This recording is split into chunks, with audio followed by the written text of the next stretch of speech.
नमस्कार. प्रखर हिंदुत्वाची मांडणी करणारे आणि काळापुढे जाऊन दिशादर्शन करणारे स्वातंत्र्यवीर सावरकरांचे प्रेरणादायी विचार फक्त महाराष्ट्रातच नव्हे तर जगाच्या कानाकोपऱ्यात पोहोचवणे ही आपली जबाबदारी आहे.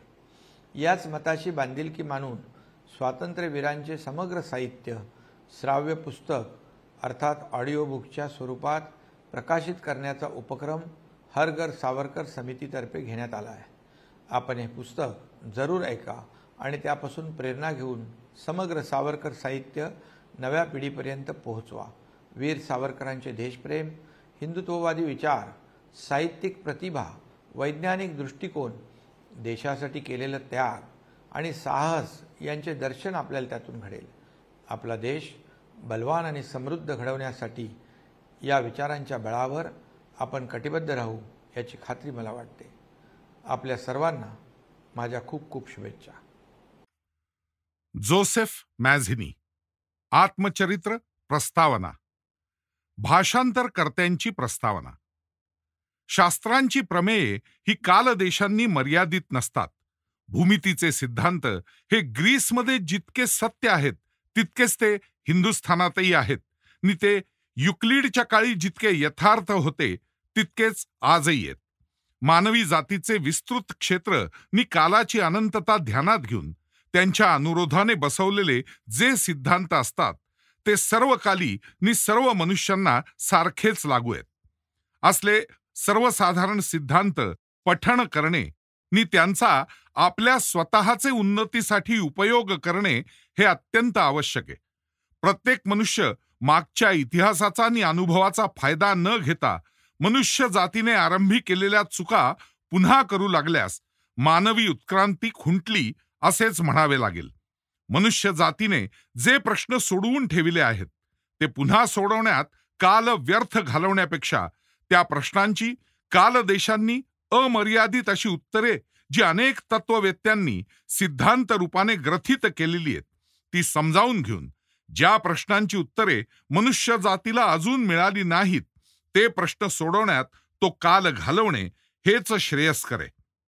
मानवी उत्क्रांती सुलभ करण्यासाठी तत्ववेत्यांनी जगाचा आजपर्यंतचा अनुभव व्यर्थ न जाऊ देता त्याचे सूक्ष्म परीक्षण करून सर्वव्यापी तत्वे सिद्ध केलेली आहेत. ज्योतिषशास्त्र, भूमितीशास्त्र, रसायनशास्त्र वगैरे शास्त्रांची आज जी रूपे दिसत आहेत ती मनुष्यांच्या निरनिराळ्या अनुभवावरून सर्वसामान्य ठरलेली तत्वे संग्रहित केल्यानेच शक्य झालेली आहेत. त्या शास्त्रातील ती सर्वव्यापी तत्वे सर्व देशांना आणि सर्व काली लागू होणारी असल्याने त्यांचा फायदा मुद्दाम करून न घेता पुन्हा पहिले पाढे पड 55 असं करीत बसणे हा मूर्खपणाचा कळस आहे. ही गोष्ट जशी ज्योतिषशास्त्र, भूमितीशास्त्र आणि रसायनशास्त्र वगैरेंना लागू आहे तशीच ती राजकारण शास्त्रालाही लागू आहे. राजकारण शास्त्राची उत्क्रांती मनुष्याच्या प्रगमनाबरोबरच होत आलेली आहे. राजकारण शास्त्रातही इतर शास्त्र सत्यांप्रमाणे काही तत्वे कालदेशाने अमर्यादित अशा महत् सत्तांच्या योग्यतेला पावलेली आहेत. त्या सत्याचे ज्ञान असणे, मनुष्य जातीच्या आजपर्यंतच्या अनुभवाचा फायदा घेणे, भूतकालच्या यष्टीचा भविष्यन्मार्ग गमनास आधार घेणे आणि इतिहास प्रदीपेन मोहावरण घातिना लोक गर्भगृहम कृत्स्नम यथावत संप्रकाशित करण्यास तत्पर होणे हे अत्यंत श्रेयस्कर आहे. इतर राष्ट्रांनी अनेक शतके त्रास सोसून आणि अनेक देहांचे बळी देऊन जी महत्त्वे शोधून काढली आहेत त्यांचा उपयोग न करून घेता जर एखादा देश अज्ञानात जाणून बुजून चाचपडत राहत असेल तर ह्या राष्ट्रीय आंधळेपणाबद्दल त्यास परिणामी भयंकर पश्चाताप झाल्याशिवाय राहणार नाही. आग लागली असता त्यावर पाणी ओतावे हे सर्वमान्य तत्व मुद्दाम फेटाळून त्या आगीवर घृताचा वर्षाव करून ती विझते की नाही म्हणून धीमेपणाने प्रयत्न करणाऱ्या पढत मूर्खाला त्या आगीच्या डोंबात दग्ध होण्याशिवाय दुसरे काय बक्षीस मिळणार आहे.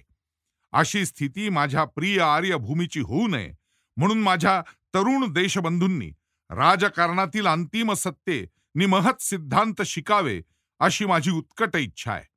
ही सत्य शिकण्यास राजकारण शास्त्रात ज्यांनी अग्रेसरत्व मिळवले आहे त्यांच्या उपदेशामृताच्या प्राशनाशिवाय दुसरा उत्तम मार्ग नाही.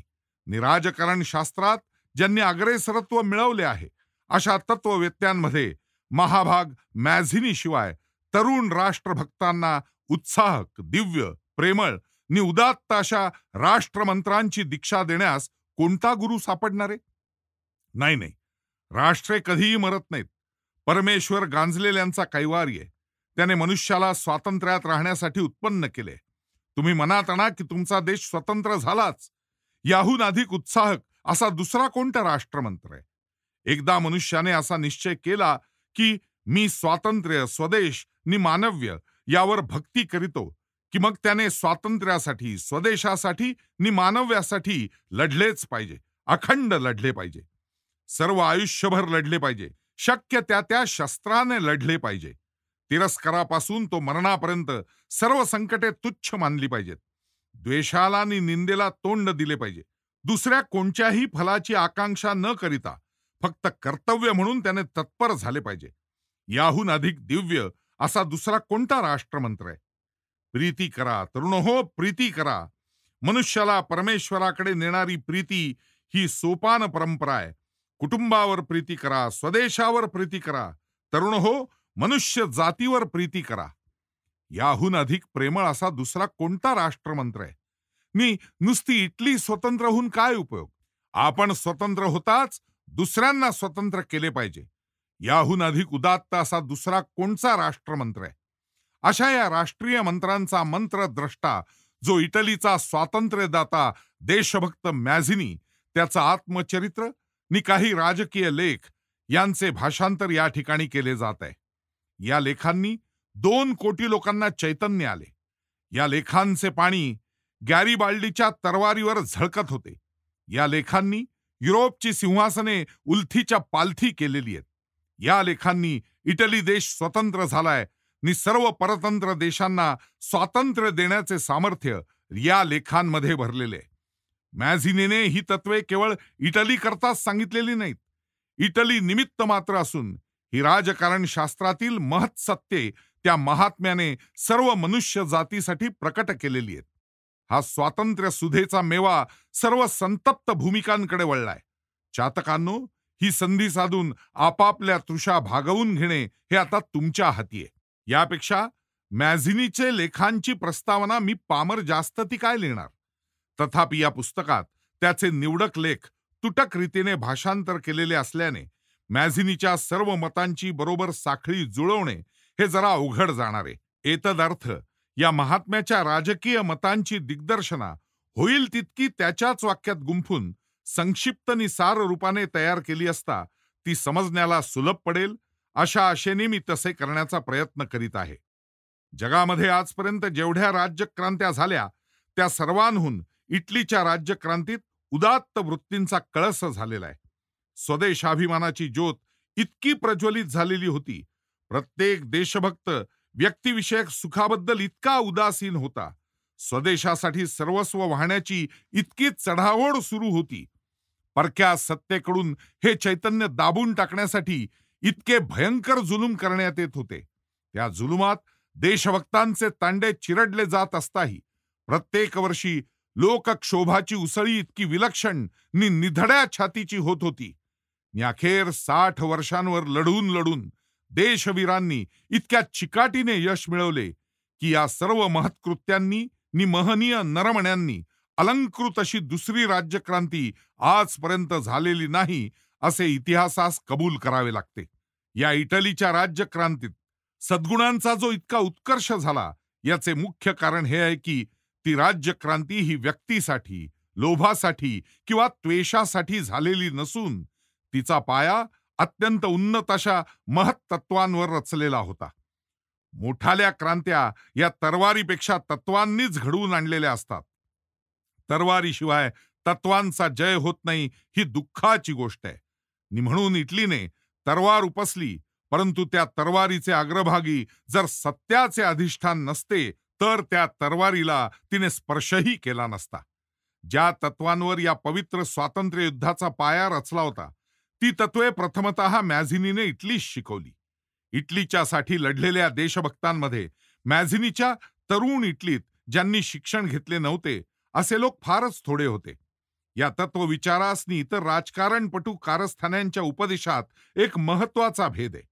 मॅझिनीचे राजकारण हे केवळ ऐहिक निस्वार्थ प्रवृत्तींचे नव्हते. तसे असते तर त्या राजकारणाने प्रवृत्त झालेल्या देशवीरांचे अंतःकरणात इतक्या उदात्त वृत्तीचा उदय झाला नसता. मॅझिनीचे राजकारण हे प्रवृत्ती आणि निवृत्ती यांचे एकीकरण होते. त्याच्या राजकारणाची इमारत ही नीतीच्या पायावर उभारलेली होती. हे सिद्ध केल्याने त्यावेळेपर्यंत राजकारणाची थोर पुरुषांकडून जी अवहेलना होत असे ती नष्ट झाली. राजकारण हे स्वार्थाचे नि अप्पलपोटेपणाचे शास्त्र आहे. नि यात जो बळी तो कानपिळी या पशुवृत्तीचाच अमल आहे अशी सर्वत्र समजूत असल्याने या राजकारणाचा साधू पुरुषांना तिटकारा येणे साहजिक होते. दुसऱ्याच्या देशावर घाला घालणे, त्याचे स्वातंत्र्य लुबाडून घेणे हे जर राजकारण असेल तोपर्यंत मी अजूनही ते बहुतेक राष्ट्रांकडून तसेच आहे असे मानण्यात येते, तर मग त्या राजकारणात नि नरकात भेद कोठे राहिला? मॅझिनीने राजकारणास या नरकगामी कल्पनेपासून मुक्त केले. राजकारण हे परमेश्वरी कर्तव्य आहे असे त्याने स्पष्ट रीतीने सिद्ध केले. प्रवृत्ती आणि निवृत्ती ही दोन परस्पर विरोधी तत्वे नसून ती एकाच मार्गाच्या दोन भिन्न भागांची नावे आहेत असे त्याने प्रतिपादन केले. नाही, स्वर्ग आणि पृथ्वी यांच्यामध्ये विरोध आहे किंवा ती भिन्न आहेत हे सत्य नाही.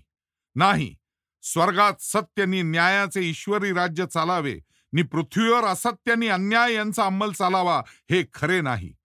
पृथ्वी ही स्वर्गाची शिडी आहे. राजकारणाला स्वार्थपरायणतेचे हिडीस स्वरूप देणाऱ्या लोकांची चुकी अशा रीतीने उघडकीस आणून मग मॅझिनीने फाजील धर्माभिमान्यांचा समाचार घेतलाय. धर्माने राजकारणात लक्ष घालणे आवश्यक आहे. इतकेच नव्हे तर ते त्याचे कर्तव्य आहे. राजकारण म्हणजे समाजाची, स्वदेशाची नि स्वराष्ट्राची दास्यमोचना नि संवर्धना होय. तिकडे दुर्लक्ष करणे म्हणजे मनुष्य जातीवर आलेले भयंकर संकट निमूटपणे पाहण्याचे अक्षम्य पातक करणे होय. धर्माची खरी व्याख्या म्हणजे मनुष्य मात्राचे धारण करणे ही होय. मनुष्य मात्र दास्यपंकात किंवा अनितीत पिचत असता आपण तेवढे स्वतःस मुक्त करून घेऊ ही समजूत ढोंगीपणाची आहे. भूतदयेशिवाय स्वतःच्या मुक्तीला दुसरा मार्ग नाही. तुमची जेव्हा चौकशी होईल तेव्हा परमेश्वर तुम्हाला असे विचारणार नाही की तुम्ही स्वतःच्या कल्याणासाठी काय केलेत, तर तो तुम्हाला असेच विचारणार आहे की तुम्ही भूतमात्राच्या कल्याणाकरता काय केले. मी जे स्वदेश बंधू तुम्हाला दिले त्यांच्या कल्याणाकरता काय केले. हे भूतमात्रांचे अंतिम कल्याण करण्यासाठी, त्यांची ज्ञानाने नि पावित्र्याने आत्मोन्नती होण्यासाठी नि त्यांना सत्कृत्य करण्यास सामर्थ्य येण्यासाठी पहिली अत्यंत आवश्यक गोष्ट म्हटली म्हणजे त्यांचे दास्य विमोचन करणे, त्यास स्वातंत्र्य मिळवून देणे ही होय. जोपर्यंत एखाद्या व्यक्तीला तुरुंगात बांधून टाकले आहे तोपर्यंत तिच्या हातून सत्कृत्य घडणे नि प्रगमन होणे हे जितके अशक्य आहे, तितकेच जोपर्यंत एखादा देश राजकीय पारतंत्र्यात खिळून टाकलेला आहे तोपर्यंत त्याच्या हातून मानवी प्रगमनाला मदत होणे हे अशक्य आहे. अशा स्थितीत आपण सर्वजण एकमेकांच्या मुक्ततेबद्दल जबाबदार आहोत. जर आपण आपल्या इतर मानवी बंधूस परवशतेत नि अज्ञानात तसेच पडू देऊ तर परमेश्वराचा द्रोह केल्याचे महत्पाप आपल्या माथी बसेल. स्वतःची उन्नती नि मुक्तता करण्यास एकच मार्ग आहे नि तो सर्वांना मुक्ती मिळेल असा प्रयत्न करणे हा होय. आपण ज्या देशात जन्मलो नि ज्या देशाचे अन्न खाल्ले त्याचे कर्ज फेडल्याशिवाय आपणास स्वर्गाची द्वारे खुली होणार नाहीत. हे व्यक्तिविषयक मोक्षासाठी धडपडणाऱ्या ढोंगी साधूस नि भ्रमिष्ट धर्माभिमान्यांस कळले पाहिजे. भूतांची दया हे भांडवल संता, आपुल्या ममता नाही देही. तुका म्हणे सुख पराचिया सुखे, अमृत हे मुखे स्त्रवत असे. हे खरे धर्मरहस्य होय. नि म्हणून धर्माभिमान्यांस नि धर्मोपदेशकांस मॅझिनी विचारतो, अहो धर्माधिकारी हो, तुमचाही जन्म या भूमीतच झाला नाही काय? तुम्हालाही या भूमीनेच पोचले नाही काय? हिच्याच दुधावर तुम्ही वाढला नाही काय? मग ती जुलमाखाली चिरडत असता तुम्ही स्वस्थ बसून स्वर्गात कसे चढाल? तुम्हाला देश नाही काय? तुम्हाला भूतदया नाही काय? तुमच्या या कृतज्ञतेने तुम्ही पापी ठरता आहात. धर्म हा आता तुमच्या छावणीत नसून तो आमच्या छावणीत आलेला आहे. बायबलमध्ये स्वातंत्र्य पवित्र मानले नाही काय? नि तुमचा देश पारतंत्र्याने अपवित्र झालेला नाही काय? मग सर्वत्र स्वातंत्र्य नांदावे, मनुष्यातील द्वेषभाव नष्ट व्हावा, धर्माचा खरा जय जयकार व्हावा, अशी जर तुमची खरी इच्छा असेल तर तुम्ही आम्हास मिळा. अशा रीतीने धर्म हा राजकारणाचा विरोधी नाही, हे मॅझिनीने आपल्या अधिकारयुक्त वाणीने प्रतिपादन केले. तो स्वतःच एका ठिकाणी म्हणतो की राजकारणाला आम्ही धर्माच्या उच्चतेप्रत नेले. जे कारस्थानपटू धर्माचा आणि नीतीचा धिक्कार करून राजकारणाला धर्म नाही म्हणून म्हणत होते, नि जे धर्मपटू राजकीय स्थितीकडे दुर्लक्ष करून धर्माला राजकारण नाही म्हणून म्हणत होते, त्या दोन्ही पक्षांचे अपराध नि दोष उघडकीस आणून आयुष्यात भिन्नता नाही, आयुष्य एकरूप आहे. परमेश्वराच्या आज्ञा परस्पर विरोधी नाहीत, परमेश्वरी आज्ञा एकच आहेत नि सर्वांना सारखी लागू आहे. अशा पवित्र नि उदात्त तत्वाचा मॅझिनीने उच्चार केला. राज्य क्रांतिकारक पुढाऱ्यात नीती नि धर्म यांच्या पावित्र्यातून ज्याला राज्य क्रांतीची स्फूर्ती मिळाली आहे, असा महात्मा मॅझिनी शिवाय अन्यत्र सापडणे हे युरोपच्या इतिहासात दुर्लभ आहे. हे मॅझिनीचे विशिष्ट कर्तृत्व आहे. त्याच्या आणि त्याच्या उपदेशाने प्रवृत्त झालेल्या तत्कालीन इटालियन देशवीरांच्या आयुष्यात जो उदात्तपणा नि जे पावनत्व दिसून येते, ते सर्व वरील नीती तत्वाचे फल आहे. स्वार्थासाठी नव्हे तर परमेश्वरी कर्तव्य म्हणून स्वदेश स्वतंत्र करण्यास जे देशवीर तयार होतात, त्यांच्या तरवारीपुढे ऑस्ट्रियाच काय, पण गर्वाने मदांध झालेला वाटेल तो देश चळचळ कापू लागेल. जर सर्व लोकांची मने राजकारण नि धर्म हे एकरूप आहेत अशा पूतनिष्ठेने उद्युक्त होतील, तर या जगात पारतंत्र्याचे नाव देखील उरणार नाही. राजकारणाला धर्म आहे आणि धर्माला राजकारण आहे. हे महत् सत्य, हे कालदेशाबाधित सत्य, हे परमेश्वरी सत्य ओळखून जर माझ्या प्रिय देशभूमीचे 2 कोटी लोक आता स्वातंत्र्य मिळवायचेच असे म्हणून उठले, तर त्यांना एक ऑस्ट्रिया तर काय, पण असे 3 ऑस्ट्रिया एकत्र झाले तरी त्यांचा उच्छेद करून आपले स्वातंत्र्य परत मिळवता येईल. 2 कोटी देशबंधूंवरच त्या महात्म्याची ही केवढी उडी. मग जर त्याच्या देशाची लोकसंख्या याहून 10-5 पट असती नि त्याचा शत्रू जर ऑस्ट्रिया एवढाच असता, तर त्याने स्वदेश स्वातंत्र्य मिळवावयास एक क्षणही लागू दिला नसता. मर्दांची गोष्ट अशीच आहे. धर्म नि स्वराज्य या तत्वद्वयाची एकरूपता मॅझिनीचे शब्दात ऐकल्यावर कुणाही महाराष्ट्रीयाला महाराष्ट्राच्या मॅझिनीची आठवण झाल्या वाचून राहणार नाही. सत्पुरुष हे परमेश्वराच्या अंशाने संभूत झालेले असल्याने त्यांचे आत्मे हे भिन्न नसतात नि म्हणूनच त्यांचे विचारही परस्परांशी विसंगत होत नाहीत. निरनिराळ्या देशातील त्यांची नावे तेवढी वेगळी, बाकी तत्व एकच. इटलीमध्ये जन्मलेल्या रामदासांना मॅझिनी म्हणतात नि हिंदुस्थानात जन्मलेल्या मॅझिनीला रामदास म्हणतात. बाकी दोघेही एकच तत्व सांगतात की राजकारण धार्मिक असेल तर ते पवित्र आहे, नि धर्म राजकीय असेल तर तो पवित्र आहे. अमका मनुष्य धार्मिक आहे असे मला कळताच मी पहिला प्रश्न हा विचारीन की त्याने लोकांच्या मुक्ततेसाठी काय केले आहे आणि काय सोसले आहे. अमका मनुष्य आहे असे कळताच मी पहिला प्रश्न हा विचारीन की तो गुलाम आहे काय, कारण जो गुलामगिरीत स्वस्थ राहतो तो मनुष्य नसून ती नुसती जड माती आहे. राजकारणाला स्वार्थ लंपटतेच्या तावडीतून सोडवून त्याला ईश्वरी कर्तव्याचे उच्च स्वरूप दिल्यानंतर मग अर्थातच त्या कर्तव्यासाठी प्रत्येक मनुष्याने कशा रीतीने उद्योग करावा हे सांगणे प्राप्त होते.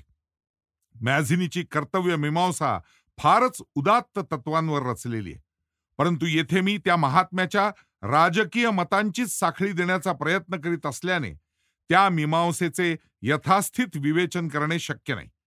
मॅझिनीच्या मानवी कर्तव्ये या नावाच्या अत्यंत चटकदार निबंधाचे भाषांतर करण्याचा हेतू आहे. तो जर सफल झाला तर ही कर्तव्य मीमांसा केवळ मराठी वाचकांना मॅझिनीचे शब्दातूनच वाचावयास मिळेल. येथे इतके सांगितले म्हणजे पुरे आहे की जे कर्तव्य म्हणून ठरत असेल ते मनुष्याने वाटेल ते संकट आले तरी पार पाडलेच पाहिजे, असे मॅझिनीचे मत आहे. कर्तव्यासाठी कर्तव्य करा. कर्तव्याच्या तत्वाने आत्मार्पणाचे सामर्थ्य येते. या उदात्त कल्पनेने आत्मा परमेश्वराच्या रूपात लीन होतो. या कर्तव्यनिष्ठेने मनुष्याच्या अंगात विलक्षण चैतन्य येते. मनुष्य अचाट कामे करू शकतो. या कर्तव्याच्या फलाशाविरहित निष्ठेने देशवीरांच्या फाशीचे खांब हे स्वर्गाकडे नेणारे जिने होतात. आयुष्य हे सुख लंपटतेत न घालवता ते कर्तव्य लंपटतेत घालवावे. आयुष्य हे चैन नसून आयुष्य हे कर्तव्य आहे. राजकारणातील अगदी प्रथम आधारभूत कर्तव्य म्हटले म्हणजे स्वदेश स्वातंत्र्य हे होय. मनुष्य जाती, स्वदेश, कुटुंब नि व्यक्ती अशा पायरीने मनुष्यांची कर्तव्य तारतम्यता आहे. या परंपरेच्या वाट्याला जी राजकीय कर्तव्य आली आहेत त्यामध्ये स्वदेश स्वातंत्र्य हे प्रधान कर्तव्य आहेच आहे. परंतु राजकीय कर्तव्यासाठीच केवळ नव्हे तर इतर सर्व कर्तव्ये मनुष्याकडून यथास्थित रीतीने पार पाडण्यास स्वदेश स्वातंत्र्य आधी मिळवले पाहिजे. व्यक्तीची किंवा कुटुंबाची कर्तव्ये जर त्यांच्या स्वदेश पारतंत्र्यात असतील तर कधीही यथास्थित चालावयाची नाहीत. लोकात असत्य नि दारिद्र्य माजून तो देश भ्याड नि कमकुवत होतो. त्या देशाला ज्ञान देणे अशक्य होते. जेथे शिकण्यास दारिद्र्याने वेळ मिळत नाही तेथे नुसत्या शाळा उघडून काय होणार. या राजकीय पारतंत्र्याने देशातील व्यक्ती आणि कुटुंब यांचीच वाढ खुंटते असे नाही तर मनुष्य जातीची वाढही तितक्याच प्रमाणाने खुरटत जाते. प्रत्येक देशाला मनुष्य जातीच्या उत्क्रांतीत भर टाकण्यासाठी एक विशिष्ट कामगिरी सांगितलेली असते.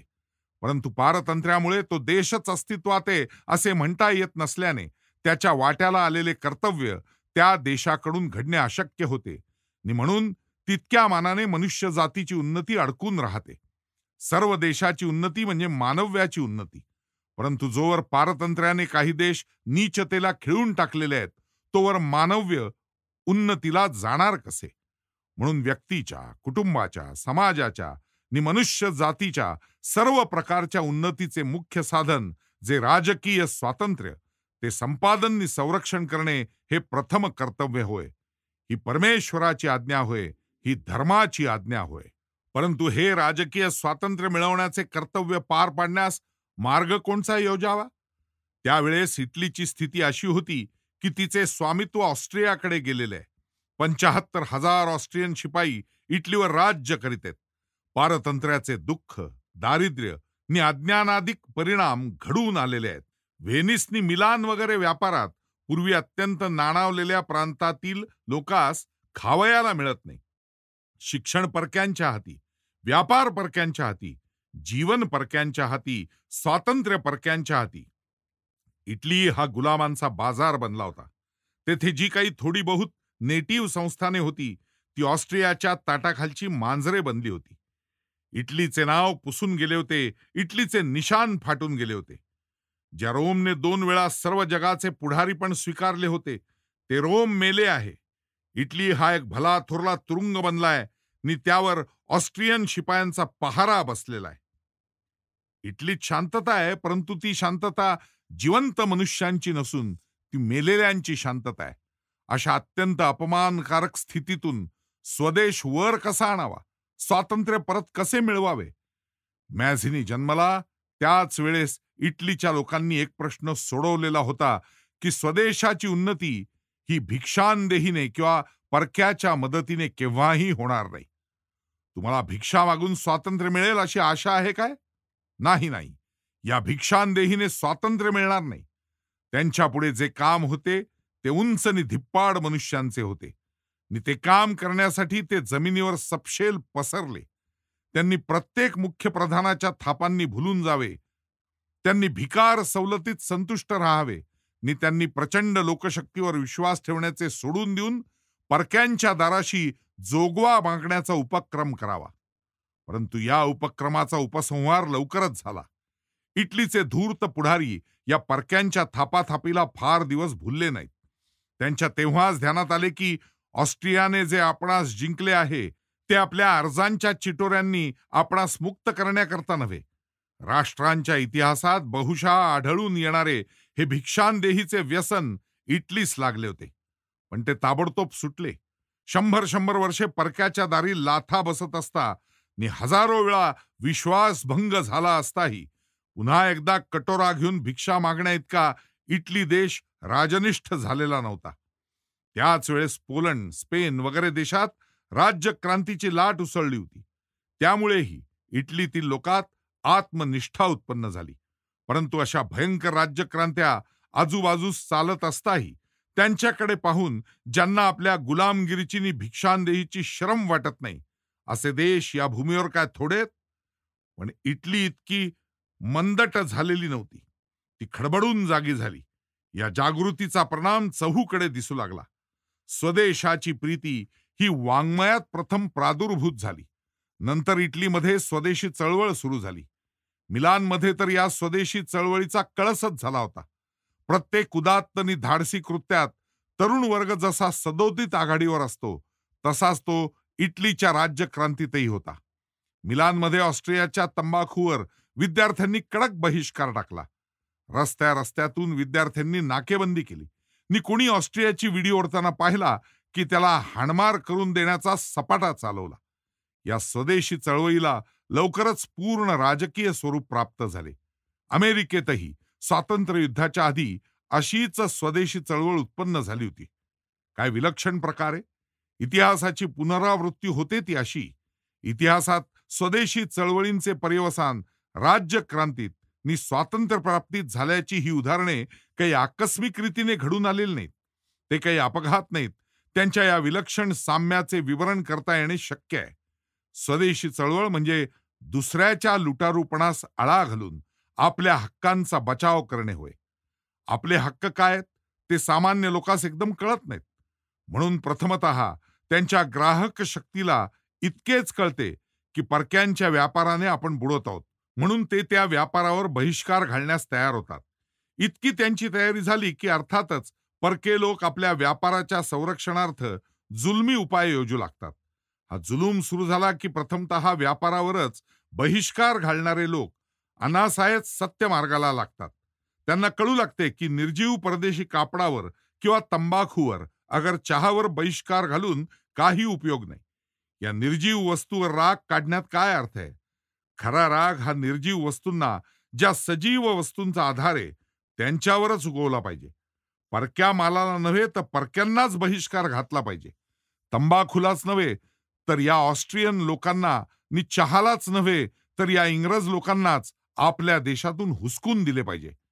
अशा विचार परंपरेने इटालियन नि अमेरिकन लोकांमध्ये स्वदेशी चळवळींचे स्वातंत्र्य युद्धात रूपांतर झाले. मॅझिनीचे आधी जे देशभक्त होऊन गेले त्यांनी इटलीचे राजकारण या स्थितीत आणून ठेविलेले होते. चहूंकडे परक्या सत्तेबद्दल असंतोष माजला होता. आपली दुःखे भिक्षावृत्तीने कमी होणार नाहीत ही बहुतेकांची खात्री झालेली होती नि स्वदेशी चळवळीसारख्या आत्मनिष्ठेच्या चळवळींचा प्रादुर्भाव झालेला होता. इतकेच नव्हे तर काही पुढाऱ्यांना स्वातंत्र्याची लालसाही उत्पन्न झाली होती. परंतु ही स्वातंत्र्याची लालसा सर्व लोकांना कशी कळवावी? परक्यांना इटलीतून घालवून दिल्याशिवाय इटली देश कधीही वर यावयाचा नाही हे लोकांना कसे शिकवावे? वर्तमानपत्रे उघड सभा असंतोष उत्पन्न करत होत्या. परंतु या असंतोषाला कृत्याचे स्वरूप देणे आवश्यक होते. कारण ऑस्ट्रियाला हुसकून द्या असे उघड रीतीने कोणालाच सांगता येईना. नि लाक्षणिक भाषेत सांगितले असता ते सामान्य जनांना कळेना. याहीपेक्षा मोठी अडचण म्हणजे ही असे की नुसते ऑस्ट्रियाला हुसका इतकेच म्हणून कार्य भागत नाही, तर या राष्ट्रकृत्यासाठी आपण उपाय योजावे, याचे शिक्षण याची सामुग्रीही जमवली पाहिजे होती. स्वातंत्र्य मिळवा इतकेच म्हणून स्वस्थ बसावयाचे नव्हते, तर त्या स्वातंत्र्य युद्धाची तयारी करणेही अवश्य होते. ही दोन कृत्ये कशी पार पाडावी? परक्यांच्या जुलमाखाली इटलीला पार्लमेंट नाही, व्यासपीठ नाही, मुद्रण स्वातंत्र्य नाही, वाक स्वातंत्र्य नाही, सभा स्वातंत्र्य नाही. ज्यामुळे आमच्या मनात स्फुरण पावत असलेले सत्य स्पष्ट रीतीने बोलता येईल असे एकही साधन नाही. अशी स्थिती झालेली असताना इटलीमध्ये स्वातंत्र्य प्रेमाची लालसा आणि स्वातंत्र्य युद्धाची तयारी ही कशी करावी? हा प्रश्न सोडवण्याचा कार्बोनारी वगैरे 1-2 गुप्त मंडळांनी प्रयत्न केला. तथापि त्यास यश आले नाही. त्याची कारणे सांगत बसण्याचे हे स्थल नाही. या सर्व स्थितीचा विचार करून आणि इटलीच्या पूर्वीच्या इतिहासाचे नीट अध्ययन करून माझी अशी खात्री झाली आहे की या जुन्या यंत्रांना वितळवून पुन्हा नवीन यंत्र बनवल्याशिवाय इटलीचा भाग्योदय व्हावयाचा नाही. या नवीन यंत्राचे साहित्य तरुण लोक होत. जुन्या विचारांनी ज्यांची मने जखडली गेली नाहीत, ज्यांचे आत्मे हे गुलामगिरीच्या विटाळाने भ्रष्ट झालेले नाहीत, नि ज्यांच्या अंगात ध्येयासाठी वाटेल ते संकट सोसण्याची धमक आहे, असे तरुण लोक आता पुढे आले पाहिजेत. नवीन परिस्थितीला नवीन माणसे पाहिजेत. 2 कोटी लोकांनी मनात आणले तर त्यांना या जगात काय करणे अशक्य आहे? माझ्या इटलीची लोकसंख्या 2 कोटी आहे. या 2 कोटी लोकांच्या मनात आल्यावर त्यांना परक्यांचे 75,000 शिपुर्डे दाबून ठेवणार आहेत? 2 कोटी लोक नि त्यांचे बाजूला परमेश्वर. अशा स्थितीत परक्यांचा निप्पात इटली एका निमिषमात्रात करून टाकील. आजपर्यंत तिला स्वतंत्र होता आले नाही याचे कारण तिच्यात स्वशक्ती नव्हती हे नव्हे, तर तिला स्वशक्ती ज्ञान नव्हते. आत्मविश्वास उत्पन्न करण्याचे पहिले काम होते नि हे काम पूर्ण होताच इटलीला स्वातंत्र्याची तळमळ नि ते आपण आपल्या करामतीने मिळवावयाचे ही निष्ठा आली की तिला रणात उडी टाकावयास सशक्तता आणण्याचे दुसरे काम होते. इटलीमध्ये प्रथम मनपरिवर्तन करावयाचे नि त्याबरोबरच शरीर प्रवर्तन करावयाचे. इटलीचं मन स्वातंत्र्य नि समर्थ करावयाचे नि इटलीचं शरीर स्वतंत्र नि सशस्त्र करावयाचे. परंतु ही कृत्य उघड रीतीने घडवून आणणे अशक्य होते हे वर सांगितलेलेच आहे. कोणत्याही परतंत्र राष्ट्राची या पायरीपर्यंत मजल आली की त्याच्या पुढे हाच महत्वाचा प्रश्न येऊन पडतो. स्वातंत्र्य पाहिजे ही अस्पष्ट इच्छा उत्पन्न झालेली असते, पण बहुजन समाजाला ती स्पष्टपणे कशी कळवावी? भिक्षा मागून काहीही प्राप्त होणार नाही नि शेवटी शक्ती देवीचीच उपासना करावी लागणार हे त्यास अंधुक रीतीने कळू लागते. परंतु राष्ट्राला सशक्त नि सशस्त्र कसे करावे हे मात्र त्यास सांगता येत नाही. अशा स्थितीत गुप्त मंडळाशिवाय परवशतेतून सुटण्याचा दुसरा मार्ग नाही. जेव्हा सत्प्रतिपादनाची बंदी झालेली असते, जेव्हा पवित्र कार्यालाही आरंभ करण्याची चोरी झालेली असते, जेव्हा स्वदेश हा एक भला थोरला तुरुंग बनलेला असतो, तेव्हा त्या तुरुंगातून सुटून स्वातंत्र्याचे पवित्र वातावरणात श्वासोच्छवास करण्याचा ईश्वरी हक्क शाबित करण्यासाठी आम्हा कैद्यांना गुप्त कट हा एकच मार्ग आहे. आम्ही गुप्त मंडळ्या करू, गुप्त कट करू, वेळ येताच तुरुंगाच्या खिडक्या उघडून टाकू, त्यांच्या गजाचे तुकडे अडवू, त्यांच्या दरवाजांना लाथेसरशी फोडून टाकू नि त्या तुरुंगवाल्याच्या छातीवर नाचत नाचत आम्ही मोकळ्या हवेत येऊ. आम्ही स्वतंत्र होऊ. जिथे सत्य प्रतिपादनाची अधमसत्तेने बंदी केलेली नाही तेथे गुप्त मंडळ्या आणि गुप्त कट हा गुन्हा होय. परंतु जेथे सत्य प्रतिपादनाची अधमांच्या जुलमाने बंदी झालेली आहे तेथे गुप्त मंडळ्या हा पवित्रतम आहेत. नवे नवे सत्य प्रतिपादनाचा तो एकच मार्ग आहे.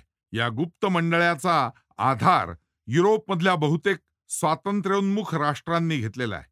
या गुप्त मंडळांच्या योगाने बहुजन समाजाला स्वातंत्र्याचे शिक्षण फार सोप्या रीतीने देता येते. वर्तमानपत्रातून उघड लिहून किंवा सार्वजनिक भाषणे करून परक्यांना हुसकून देण्याचा प्रयत्न करणे अशक्य असते. नि तरुण लोक नि सामान्य वर्ग याची ग्राहक शक्ती फार सूक्ष्म नसल्याने त्यांना वर्तमानपत्रे किंवा सार्वजनिक भाषणे यांच्यातील लपलेला अर्थ ग्रहण करिता येत नाही. परंतु गुप्त मंडळांचा पहिला फायदा असा आहे की गुप्त सभा भरवून त्यात स्वातंत्र्याचे शिक्षण स्पष्ट नि उत्तम रीतीने देता येते. ते लोकांस ताबडतोब कळते नि परकीय सरकारास दाबणे अशक्य होते.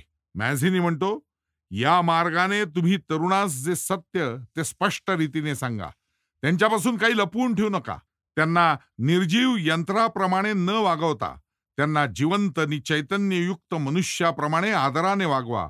म्हणजे त्यांच्यात काय तेज आहे ते तुम्हास कळून येईल.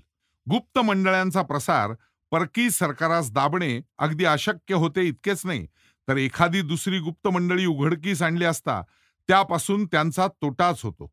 गुप्त मंडळीचा स्फोट हा ज्वालामुखीच्या स्फोटासारखा आहे. तो दबून असतो तोपर्यंत परकीयांचे जीवन सुरक्षित असते, परंतु तो स्फोट होताच त्यातील तप्त रसाने परवश लोकांवर चैतन्याची जंगी लाट पसरते. जेथे नसतात तेथे गुप्त मंडळ्या उत्पन्न होतात नि विशेषतः परक्याचे धैर्य छिन्न भिन्न होऊन जाते. पाय ठेवावा तेथे भुयारे की काय अशी त्यांना भीती पडून त्यांची गती कुंठित होते नि कोठे फटाका उडाला की त्यांना बॉम्बशेल आल्याचा भास होतो. त्यांच्या अधिकारी वर्गास जीवाच्या आशेने नोकऱ्या सोडाव्या लागतात. अशा रीतीने सर्वत्र भीती उत्पन्न होते आणि भीक नको पण कुत्रा आटप अशी परक्यांची त्रेधा उडते. सारांश, दुसरा फायदा असा आहे की फार थोड्या शक्तीने गुप्त मंडळांना परकी सरकारास गांगरून सोडता येते. मॅझिनी म्हणतो ते 100 होते, पण त्यांनी युरोपची सिंहासने, साम्राज्ये, आज्ञापत्रके, तुरुंग, फाशी वगैरे सर्व राक्षसांना थरथर कापवले होते. तिसरा फायदा म्हणजे लढाईची तयारी करता येते. हे काम उघड रीतीने करणे अगदी अशक्य होते. ते अशक्य कार्य मॅझिनीने आपल्या गुप्त कटांनी शक्य करून दाखवले. याशिवाय एक केंद्र उत्पन्न होते. संघशक्तीने सर्व बेत पार पाडता येतात आणि सर्व लोकांना एक मार्ग, एक दिशा आणि एक उद्दिष्ट देता येतं. अशा अनेक फायद्यांचा विचार करून मॅझिनीने तरुण इटली स्थापन केली. या प्रस्तावनेत मॅझिनीच्या राजकीय मतांची साखळी जुळवण्याचा संकल्प असल्याने या तरुण इटलीच्या इतिहासाकडे वळणे इष्ट नाही. तिने इटली देशात काय केले, किंबहुना सर्व युरोपभर प्रत्येक देशावर तिचे प्रत्यक्ष आणि अप्रत्यक्ष परिणाम कसे घडत गेले, या अत्यंत महत्वाच्या विषयास बाजूला सारणे भाग आहे. साधारण कल्पना यावयास इतके सांगितले म्हणजे पुरे आहे की या तरुण इटलीच्या उपदेशानेच इटलीला स्वातंत्र्य मिळाले आणि इटलीचे ऐक्य झाले. इटलीच्या स्वातंत्र्यार्थ झगडलेल्या अनंत देशवीरांचे शिक्षण तरुण इटलीत झालेले होते. तरुण इटलीने माझ्या देशातील भिन्न पंथ मोडून टाकून स्वदेश एक केला. यापूर्वी इटलीच्या ऐक्याला लोक हसत होते. इटलीचे राष्ट्रैक्य मनोराज्य आहे असे सर्व पुढारी म्हणत होते. परंतु तरुण इटलीने माझ्या देशात नवीन युगाला प्रारंभ केला. तरुण इटलीने हे युगांतर करण्याचे कार्य कसे सिद्धीस नेले याची फोड करण्याकरता तिच्यातील श्रम विभागांचे निरनिराळे विवेचन केले पाहिजे. तरुण इटलीचे सहाय्य मिळवण्यासाठी ती दुहेरी कार्यक्रमाची योजना करीत आहे. शिक्षण नि युद्ध शिक्षण, युद्धाला मदत करील नि युद्ध शिक्षणाला मदत करील अशा दुहेरी कार्यक्रमाचे वर्गशः विवरण केले म्हणजे मॅझिनीने आपले अचाट कार्य कसे सिद्धीस नेले नि नेवविले ते स्पष्ट होईल. प्रथमतः मॅझिनीने इटलीला कोणचे शिक्षण दिले हे पाहिले असता या महात्म्याचे विचार किती प्रगल्भ आणि पवित्र होते हे सहज दिसून येते. पूर्वी सांगण्यात आलेच आहे की मॅझिनीने सर्व राजकारण नीतीच्या पायावर उभारलेले होते. आपल्या पुढे जे कार्य आहे ते लहान सहान कार्य नाही. आपण देवाने जे कार्य केले तेच करीत आहोत. आपण लोकनिर्मिती करीत आहोत. आपण स्वराष्ट्र उत्पन्न करीत आहोत. याहून दिव्यतर कर्तव्य ते कोणचे असणार? परमेश्वराने अगदी स्पष्ट अशा आज्ञेने सांगितले आहे की इटली हा एक स्वतंत्र देश आहे. समुद्राच्या आणि पर्वताच्या रेखा आपल्या दिव्य करांगुलीने आखून देवाने इटली देश इटालियनास दिलेला आहे. तेव्हा इटालियन लोकांचे पहिले कर्तव्य म्हणजे या ईश्वरी आज्ञेप्रमाणे इटली स्वतंत्र करणे हे होय. तरुण बंधू हो, स्वदेश हे परमेश्वराने आपणास दिलेले घर आहे.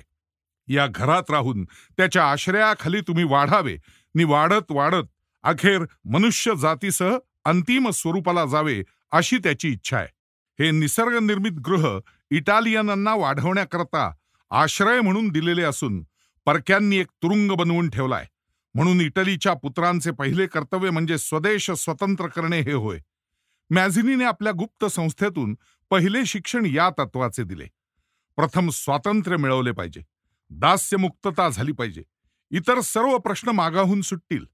आल्प्सकडे धावा, चला ऑस्ट्रियाशी लढाई अशा स्पष्ट रीतीने इटालियन तरुणास स्वातंत्र्याचे चैतन्य उत्पन्न झाल्यामुळे मॅझिनीचे पूर्वी जी भिकारडी मते प्रचलित होती त्यांचा एकदम नाश झाला.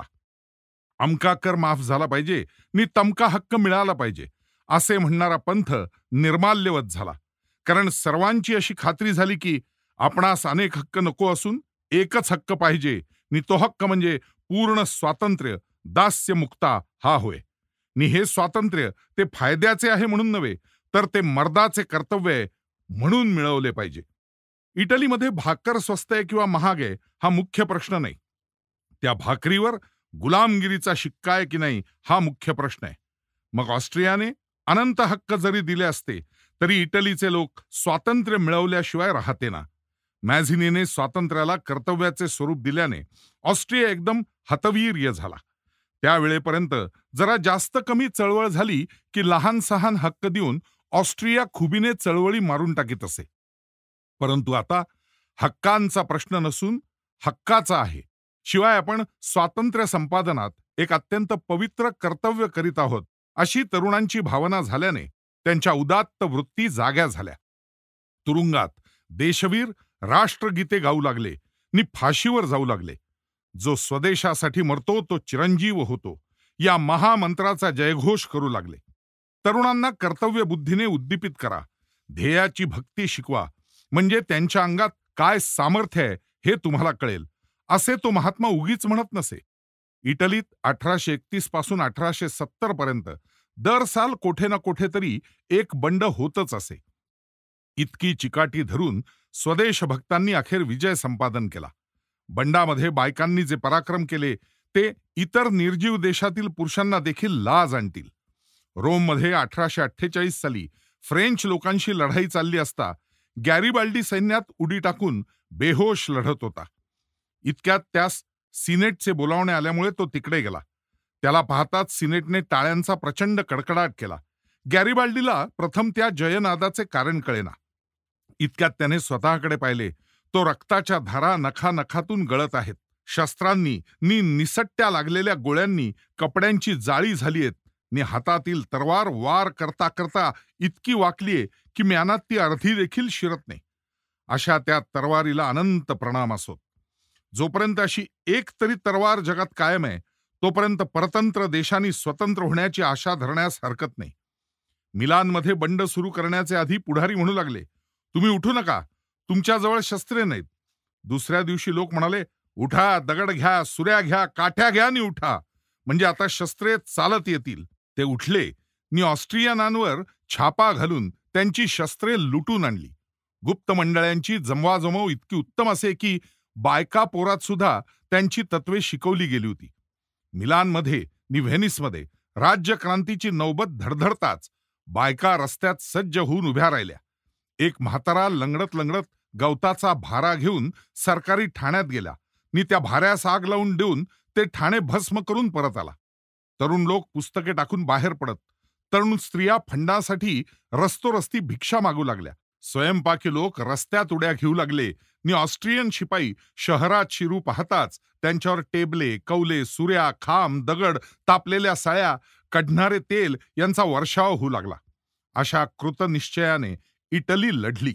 अनंत अपजय झाले तरी ती लढली, कारण प्रत्येक अपजय ही जयाची एक पायरी आहे अशी त्यांना तरुण इटलीने दीक्षा दिली होती.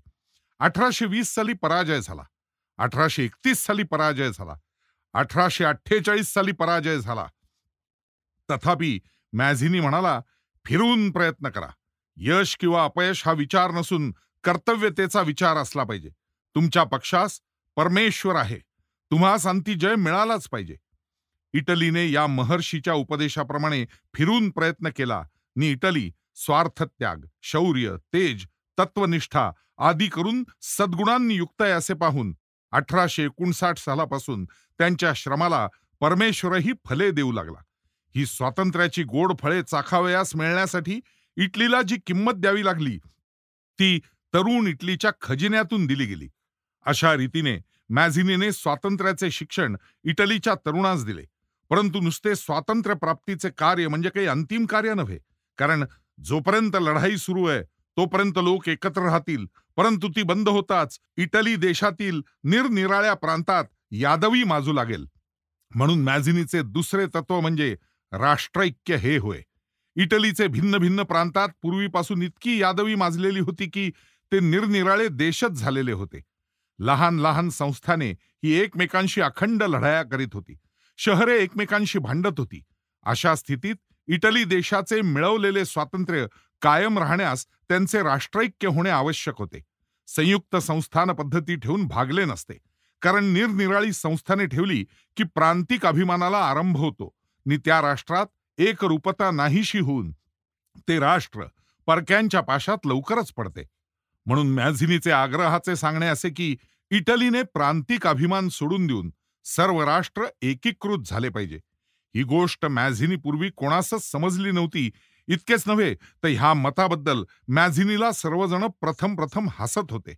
परंतु तिकडे लक्ष न देता या भविष्यवाद्याने तरुण इटलीच्या द्वारे इटलीचे राष्ट्रैक्य झालेच पाहिजे, कारण ऐक्याशिवाय देशत्व नाही, ऐक्याशिवाय शक्ती नाही. इटलीच्या भोवती बलवंतांची राष्ट्रे पसरलेली असल्याने स्वातंत्र्य कायम राहावे अशी इच्छा असेल तर इटलीने एक राष्ट्र झाले पाहिजे असा उपदेश दिला. जेव्हा जेव्हा एखादा प्रांत युद्धाला आरंभ करील तेव्हा तेव्हा ते युद्ध इटलीचे नावाने केले जाईल आणि त्या युद्धाचे निशाण हे इटलीचे एक राष्ट्रीय निशाण असेल. सर्व इटलीमध्ये जे मनोराज्य म्हणून समजले जात होते ते इटलीचे राष्ट्रैक्य या महात्म्याच्या दिव्य दृष्टीस सॅव्होनाचे तुरुंगातून दिसले.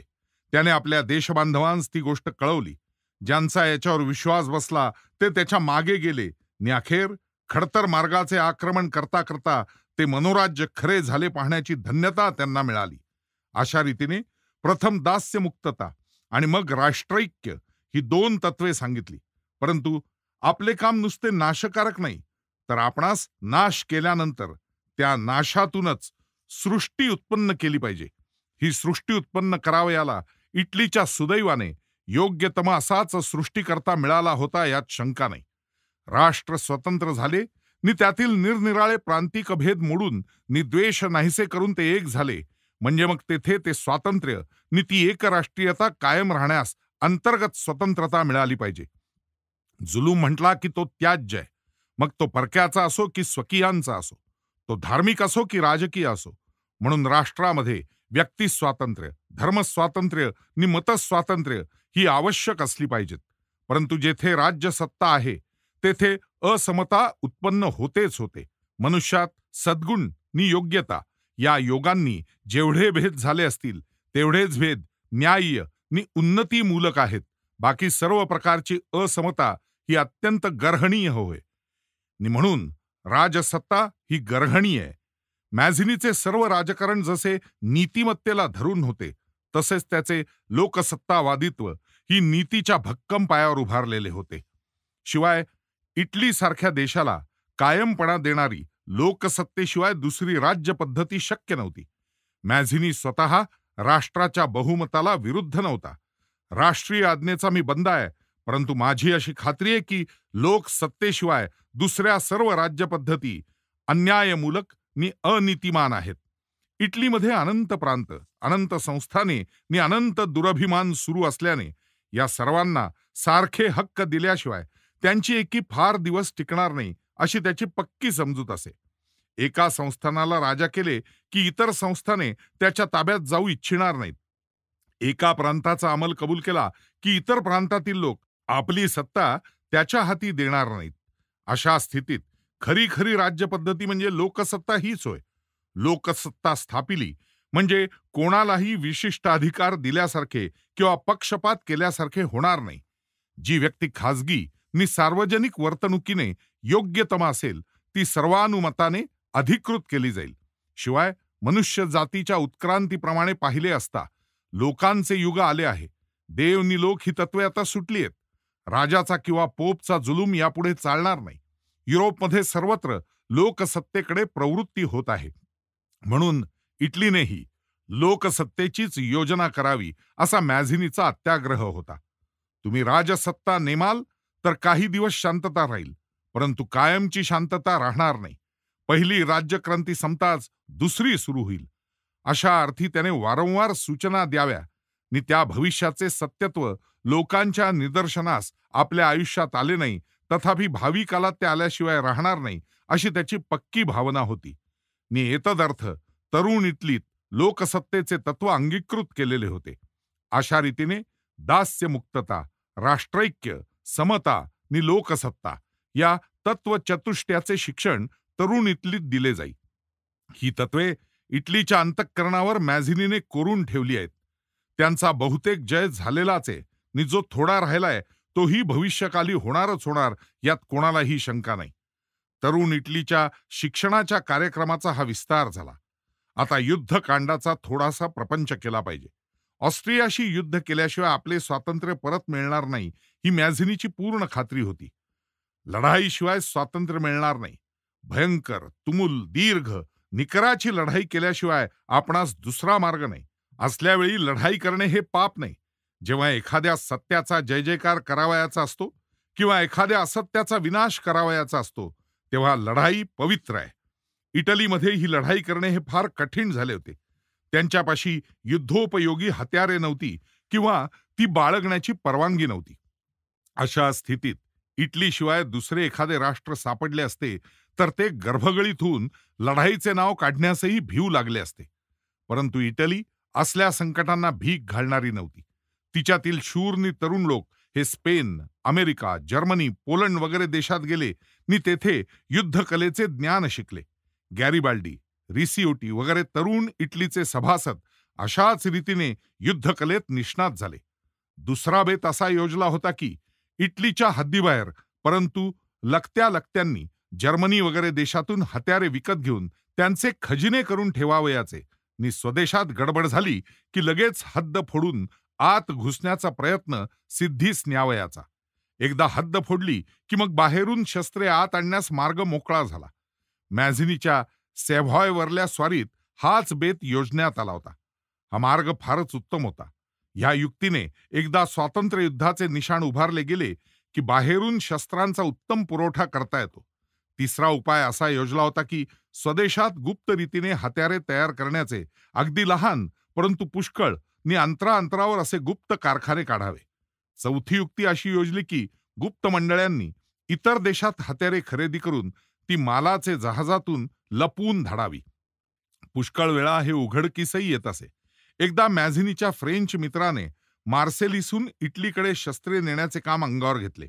त्याने शस्त्रे भरून जहाज हाकारले, परंतु इटलीच्या किनाऱ्याला लागाव्याचे आधीच त्याला पाळत ठेवून पकडण्यात आले.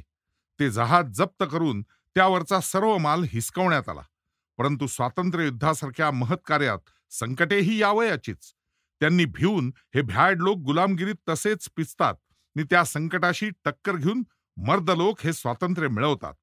या सर्व युक्त्याहून मॅझिनीने आणि त्या काळच्या इटालियन देशभक्तांनी मुख्य उपाय योजला तो सैन्य वळवण्याचा होय. ऑस्ट्रियाचे लष्करात जेवढे इटालियन होते तेवढ्यावरील अंमलदाराला तरुण इटलीची दीक्षा मिळालेली होती. परकीय सरकारला तद्देशीय सैन्य ठेवल्या वाचून कोणत्याही देशावर राज्य करता येणे शक्य नसते. अशा स्थितीत लष्करी शिपायांना जर स्वदेशाकडे वळवता आले तर त्याचा दुहेरी उपयोग होतो. एकतर परक्यांचा विश्वास उडून जातो आणि आयत्या वेळी ते घाबरे होतात, आणि दुसरे असे की राष्ट्रपक्षास आयते शिकलेले आणि सशस्त्र लोक मिळू शकतात. लष्करी शिपाई वळवताना त्यांच्यावरचे अधिकारी तेवढे वळवले म्हणजे झाले. तेही अगदी वरचे अधिकारी नव्हेत, तर दुय्यम प्रतीचे सुभेदार, मेजर वगैरे अधिकारी वळवावे. हे लष्कर वळवण्याचे काम रशियामध्ये फार कठीण जाते, कारण तेथे दोन्ही पक्ष एकाच जातीचे आणि देशाचे आहेत. परंतु इटलीत हे काम सहज करता आले, कारण परकीयांचा तिरस्कार आणि स्वकीयांचा लोभ हा मनुष्य मात्रात निसर्गतःच कायम असतो. त्यास चेतना देणारा मॅझिनी मात्र भेटला पाहिजे. असो, थोडक्यात म्हणायचे म्हणजे स्वातंत्र्य युद्धाची तयारी अशा रीतीने करावी असा मॅझिनीचा कार्यक्रम होता. परंतु ही तयारी साधारण झाली म्हणजे युद्ध जे करावयाचे ते मोठमोठ्या लढाया देण्याचे नसून गनिमी काव्याचे होय. मॅझिनीचा या गनिमी काव्यावर पूर्ण भरोसा होता. गॅरिबाल्डीही गनिमी युद्धात निष्णात होता. परक्यांच्या जोखडाला झुगारून देण्याची ज्यांची इच्छा असेल त्या त्या राष्ट्रांना गनिमी काव्यावर युद्ध पद्धतीचाच आश्रय केला पाहिजे. गनिमी काव्याने शत्रूप्रमाणे आपल्या सैन्यास कवायत येत नसल्याने जी उणीव राहिलेली असते ती भरून निघते. शिवाय लोकपक्षाच्या लहान लहान टोळ्या चोहोकडे पसरून दिल्या म्हणजे शत्रूच्या विस्तीर्ण सैन्याला देशभक्तांच्या मुठभर सैन्याने गुंतवून ठेवता येते. गनिमी काव्याला युद्धकलेचे काही विशेष ज्ञान लागत नसल्याने निश्चयी करारी अशा देशभक्तांच्या मनात त्याला आरंभ करता येतो, आणि जसजसे युद्ध जुंपत जाते तसे तसे त्या देशभक्तास लढाईचे ज्ञान आणि अनुभव मिळू लागतो. गनिमी काव्याने जंगी पराभवाचे भय नसते. गनिमी टोळ्या सुटसुटीत असल्याने त्या वाऱ्यासारख्या चहूकडून हिंडू लागतात, नि शत्रूचे अवजड सैन्य वेड्यासारखे मागून पुढे नि पुढून मागे हेलपाटे घालीत बसते. शिवाय परक्यांना गनिमी काव्याचा केव्हाही आश्रय करता येत नाही, कारण या मुलखाचे त्यास ज्ञान नसते नि त्यांना तेथील लोक अनुकूल नसतात. त्यांनी गनिमी काव्याचा अंगीकार करून लहान लहान टोळ्या केल्या की त्यांचा नाश एका क्षणात झालाच असे समजावे. अशा रीतीने परतंत्र देशांना गनिमी युद्ध फार फायदेशीर असते असे पाहून मॅझिनीने या युद्धाची योजना केली. या युद्ध पद्धतीचा त्याने किती खोल अभ्यास केला होता हे पुढील लेखांवरून दिसून येईलच. अशा रीतीने सर्व देशभर लढाई सुरू झाली असता ऑस्ट्रियाला इटलीत राहणे अशक्य होईल अशी मॅझिनीची युद्ध योजना होती. सारांश: प्रथमतः राजकारणाला नीती आहे नि आपले स्वातंत्र्य मिळवणे हे न्याय आहे अशी इटलीची मनप्रवृत्ती झाली की मग गनिमी काव्याने युद्ध सुरू करावे असा एकंदर कार्यक्रम होता. वरील विवेचनाचा मतितार्थ थोडक्यात असा काढता येईल: राजकारण हे नीतीला धरून असावे. राजकारणातील प्रथम कर्तव्य स्वातंत्र्य संपादन होय. ज्या राष्ट्रात हे सत्य प्रतिपादन करण्याची बंदी झालेली असेल त्यांनी गुप्त मंडळ्या स्थापाव्या. त्या गुप्त मंडळ्यांचे कर्तव्य दुहेरी असावे. पहिले कर्तव्य म्हणजे मानसिक शिक्षण हे होय. या मानसिक शिक्षणाने गुप्त नि उघड रीतीने 4 तत्वांचे मुख्यतः शिक्षण द्यावे. स्वातंत्र्य, समता, राष्ट्रैक्य, लोकसत्ता ही ती 4 तत्वे होत. दुसरे कर्तव्य असे की या 4 तत्वांच्या जयासाठी धर्मयुद्ध करण्याची तयारी करणे. हे युद्ध गनिमी काव्याने करावे. मानसिक शिक्षणाने युद्धास साहाय्य मिळेल नि युद्धाने मानसिक शिक्षण वाढेल. अशा रीतीने स्वदेश परक्यांच्या ताब्यातून मुक्त झाला म्हणजे त्याचे वर्तन असे ठेवावे की त्या योगाने मनुष्य जातीच्या उन्नतीला नि प्रगमनाला साहाय्य व्हावे.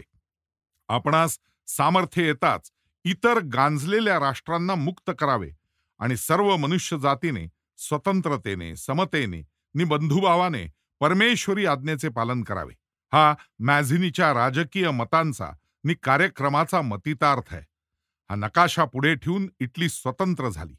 या कार्यात मॅझिनीप्रमाणेच अनेक थोर विभूतींनी दिव्य कृत्ये केलेली आहेत नि ते सर्व इतिहासाला वंदनीय झाले आहेत.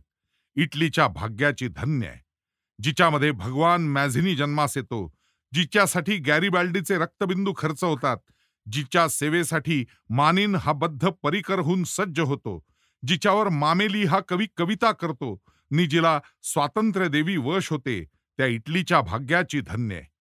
अनेक देश पारतंत्र्यात पडलेले असताना आपल्या सत्कृत्याने जी भूमी स्वातंत्र्य लक्ष्मीला आपल्याकडे सर्वाचे आधी वेधून नेते, त्या इटलीच्या भाग्याची धन्य आहे. ज्यांचा जन्म परतंत्रतेत झालेला आहे, परंतु जे आपल्या पराक्रमाने त्या परतंत्रतेचे निर्दालन करून आपला स्वदेश स्वतंत्र झालेला पाहतात नि त्या स्वतःचे कर्तबगारीने दास्यमुक्त केलेल्या भूदेवीचे अंकावर आपले शुभ्र मस्तक ठेवून चिन्मय होतात, त्यांच्या आनंदाला सीमा नाही. जर जगात काही निर्मल सुखाचे क्षण असतील तर त्यांच्यात तो क्षण शुद्ध सुखाची परमसीमा करणारा होय की ज्या क्षणी आपल्या अत्यंत प्रिय देश जननीला ज्याने असह्य दुःख दिले तो शत्रू मार खात खात देशाच्या हद्दीबाहेर पळून चाललेला आहे हे पाहता येते. जर निर्भेळ धन्यतेचा एखादा दिवस असेल तर तोच होय की ज्या दिवशी देश जननीला पूर्ण स्वातंत्र्य मिळवून रणांगणातून देशभक्त परतत आहेत नि त्या स्वातंत्र्यासाठी पतन पावलेल्या देशवीरांच्या आत्म्यांना संबोधून अशी गर्जना करीत आहेत की देशवीर हो, आपला देश स्वतंत्र झालाय, तुमच्या रक्ताचा सूड उगवलाय. हे सुख नि ही धन्यता ज्या थोड्या महात्म्यांच्या नशिबी आहे त्यात भगवान मॅझिनीची गणना आहे. पुढील लेखात 1848 पर्यंतची आत्मवृत्तांतर्गत हकीकत आलेली आहे. त्यानंतरचा वृत्तांत मॅझिनीने लिहिलेला नाही. 1859 साली इटलीमध्ये राज्यक्रांतीची दुसरी लाट उसळली. पुन्हा मॅझिनीने रणातुडी घेतली. त्यावेळेला निम्मेवर इटली स्वतंत्र झाली. मग 1866 साली व्हेनिस स्वतंत्र झाले आणि 1870 साली रोम स्वतंत्र झाले. 1871 साली मॅझिनीच्या आयुष्याची 3/4 स्वप्ने खरी झाली. 1871 साली त्या महात्म्याच्या नेत्रांचे बहुतेक पारणे फिटले. सर्व इटली स्वतंत्र झाली. सर्व इटली एक राष्ट्र झाली.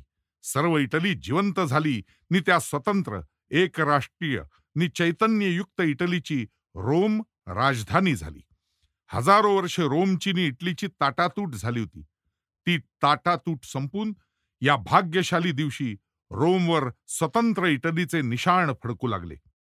30 वर्षांपूर्वी ज्या रोममध्ये लोकसत्तेच्या प्रतिनिधित्वाचा अधिकार गाजवला होता, ज्या रोमसाठी रोम रोम रोममध्ये मृत्यू नाही, रोममध्ये अशुभ नाही, रोम माझी प्रीती आहे, रोम माझा प्राण आहे म्हणून सदोदित टाहो फोडला जात होता, त्या रोममध्ये मॅझिनी प्रवेश करता झाला.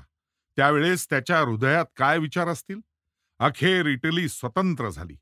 रोमवर स्वातंत्र्याचे निशाण डोलत आहे आणि ऑस्ट्रियाच्या निशाणाचे तुकडे रस्त्यातून पोरासोरांच्या पायाखाली तुडवले जात आहेत. हे पाहून 40 वर्षे जरी स्वतःचा असा देश नव्हता नि हद्दपार होऊन देशोधडीला लागून सर्व आयुष्य जरी गेले होते, तरी त्या कडक देशव्रताचे पारणे त्या दिवशी फिटले असे त्यास वाटले असेल, नाही का? सॅव्होनाचे तुरुंगात कोंडून ठेवलेला 1831 सालचा मॅझिनी नि 1871 साली स्वतंत्र इटलीच्या, एक राष्ट्रीय इटलीच्या त्या स्वतंत्र राजधानीत रोममध्ये प्रवेश करणारा मॅझिनी. कोणी इटलीचा चित्रकार ही 2 चित्रे रंगविल काय?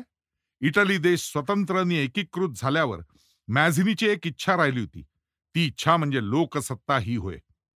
परंतु त्याला या लोकसत्तेची काही घाई झालेली नव्हती. या जन्मात नाही तर इतरत्र कुठेतरी इटलीवर लोकसत्तेचे निशाण फडकलेले पाहून मी कृतकृत्य होईन, ही त्याची खात्री होती. परंतु दुःखाची गोष्ट अशी आहे की बहुतेक इंग्रजी ग्रंथकारांनी मॅझिनीला या वेडेपणाबद्दल दोष दिलेला आहे. त्यांच्या मताने मॅझिनी हा महान तत्ववेत्ता आणि भविष्यवादी होता, परंतु त्याला व्यवहार ज्ञान नव्हते. त्याला लोकसत्तेचा भ्रम झालेला होता. लोकसत्तेचाच का?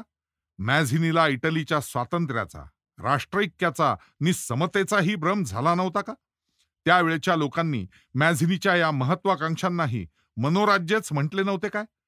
पण ती मनोराज्यात सत्य झालेली दिसत आहेत. तसाच हा लोकसत्तेचा भ्रमही सत्य कशावरून होणार नाही? ज्याने राखेच्या ढिगाऱ्यातून जिवंत राष्ट्र निर्माण केले, त्या मॅझिनीला इंग्रज ग्रंथकार व्यवहार चतुरतेचे शिक्षण देत आहेत. मॅझिनीची महत्वाकांक्षा लोकसत्तेपर्यंत पोचली, यातच त्याच्या भविष्यवादित्वाचा विजय. तशी ती पोचली नसती तर मात्र त्याची दृष्टी इंग्रजी राष्ट्राच्या इतकीच खुरटी होती नि राजसत्तेच्या पलीकडे जाऊ शकली नाही असे म्हणावे लागते.